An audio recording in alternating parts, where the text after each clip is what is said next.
Today I want to talk about a piece of gear that I wish I had years and years ago, and one that I think that you should consider. I just recently stopped shooting events like weddings, and it's been maybe about 7 years since I've shot a micro-budget short film, but this piece of gear would have been a pivotal part of those productions. Today, let's talk about the OSEE Megamon 15-inch monitor. The OSEE Megamon 15 monitor has a 15.4-inch screen. It's listed as 10-bit, although I've seen it mentioned that this is actually 8-bit with frame rate control, and this is almost a distinction without a difference. Some other specs that you might be interested in are that it has a 178-degree viewing angle, 1000 nits of brightness, which is almost as bright or in some cases brighter than some smartphones, a 1450:1 contrast ratio, and a resolution of 1920 by 1080. It has 100% of the Rec 709 color gamut, and if you have the hardware, this monitor can be color calibrated. A headphone port, a USB port for firmware updates, a speaker if you want to monitor sound that way, built-in LUTs, and the typical focus tools that you know and love, such as peaking and waveforms, and even audio tools. So let's take a look. Here we have the case that everything comes in.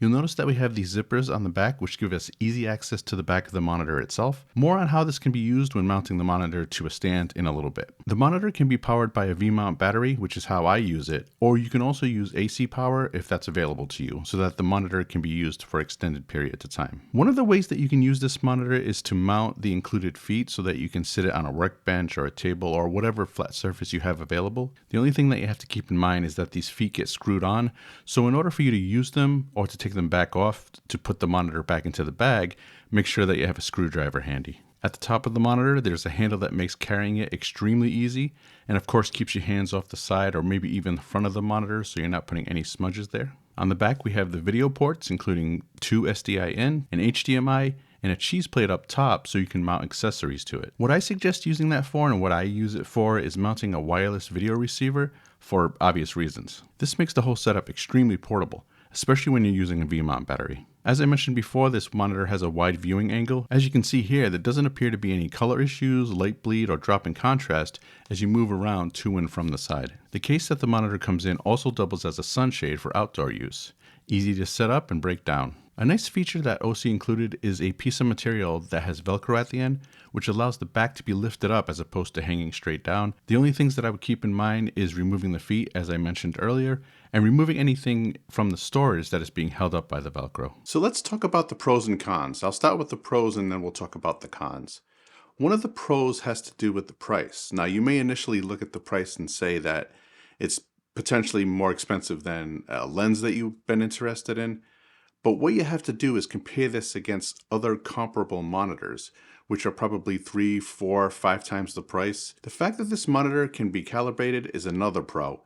You may look at this as just a viewing monitor, which is essentially what it is, but if you have a paying client on site or a director, you definitely want to show them an accurate image and not give them any reason for concern as to why the image doesn't look right. Some may view that sunshade as a gimmick, but once you're outside, it's something that you'll really appreciate, and it's actually well implemented in this case. I've seen smaller monitors by other companies that have sunshades that are a little more awkward to use or just aren't as implemented as well as this one is. To access the menu, press the OK button next to the power button on the right side under the screen.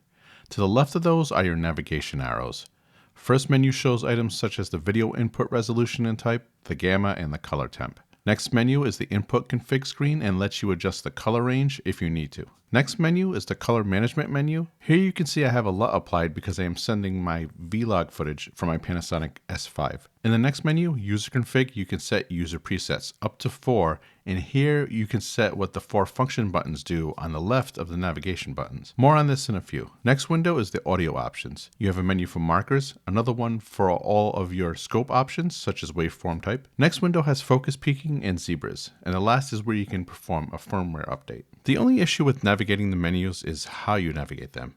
As you'll notice here, we have to press the arrows in order to get to the setting that we want to change. Once there, you can use the arrows to change what you need to, but you also need to hit the OK button to save it before navigating back. My suggestion is to set up your 4 most used settings and have them accessible through one of the 4 function buttons. For example, here on the first function button on the left, I have the false color monitor tool to allow us to see the different luma levels. Function 2 shows our waveform options, including an RGB parade. The third function is where I have the zebra tool set up so I can see which parts of the footage are overexposed. And yes, I did adjust the exposure on the camera to show this in this case. And finally, under the fourth function button, I have it set where I can toggle the LUT on and off.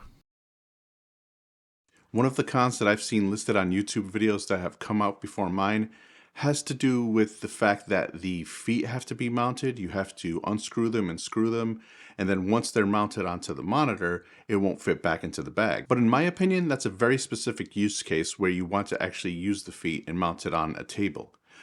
I would say if you have access to a light stand or a C stand, I would much prefer to use that than to set it up somewhere. To be fair, unscrewing and screwing 4 screws isn't that time intensive or physically demanding.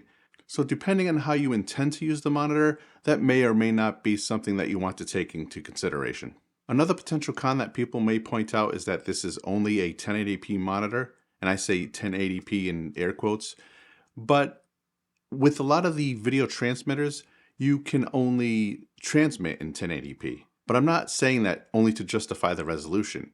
The image is very sharp and you can get critical focus, especially if you're using the focus tools. So what I'm saying is it will receive a 4K image, but you don't have to worry about the monitor itself being 1080p because it's still going to be a sharp image. With cameras the way they are these days, including things such as zebras, is it a little bit redundant for a monitor to also have zebras? Potentially. But the thing that you have to keep in mind is, would you rather look at the back of your camera screen, which is probably only about 3 inches, or look at a 15-inch monitor where you could potentially see something that you may have missed on the smaller screen? Not only that, but if you're behind the camera, you may be on set with other team members, and to have them have the ability to have things like zebras or waveforms is an added bonus. So is this monitor for you? Of course, only you can make that decision. If you're just making YouTube videos, if you're just starting out and you're just doing it for fun right now, you don't necessarily need to invest in something like this. But if YouTube is slowly becoming your career, or you maybe work on short films, I can highly recommend that you get this monitor. Quick ethics note, I was provided this monitor for review, but I was not told what to say. I was not required to show them the video before I'm releasing it, and I was not paid for this review. So anything that I'm telling you right now is my genuine opinion. Thanks for watching. If you're interested in picking up this monitor, there will be links in the description below. If you have any questions about the monitor that I can answer, leave them in the comment section below, and I'll see you in another video.